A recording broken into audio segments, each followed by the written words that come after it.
Yan ang rice garden guys ng Luneta.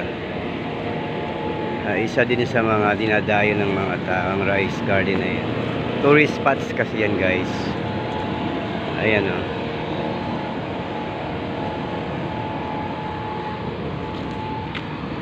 Ayan guys. Ganda ng mga halaman nila guys. Ganda. Diba? Puro gulay naman. Bakit rice garden ang tawag nila? Hindi ko maintindihan. Baka dito sa kabila.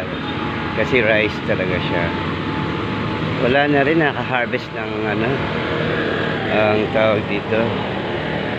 Mga palay. Puro mga na lang guys.